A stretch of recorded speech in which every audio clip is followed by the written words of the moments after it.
So mid-game interviews have become a part of national baseball broadcasts. You've been seeing it a lot more frequently in the past few years.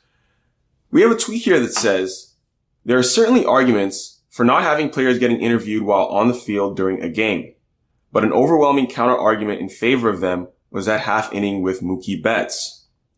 So this tweet is referring to the Sunday night baseball broadcast between the Dodgers and the Padres, where ESPN interviewed Mookie Betts during the game. We've seen a lot of this in the past few years during regular season games. We've seen it during All-Star games, things of that nature. And some people really like it, some people don't.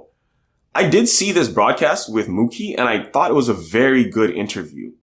I think the mid-game interviews are best done when it's someone like an outfielder or maybe a first baseman.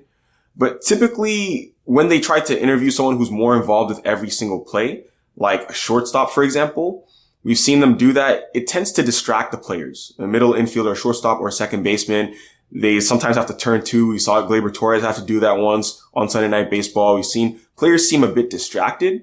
But this interview with Mookie out in right field was great.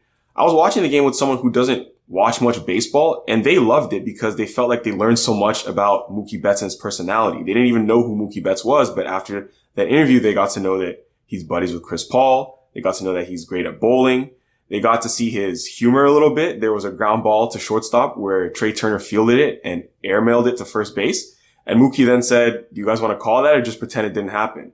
I thought it was a really funny moment, and it just added a lot of color to the broadcast. So these mid-game interviews can be good. You just have to carefully choose who you're interviewing and what position they're playing so it doesn't distract them from doing their job.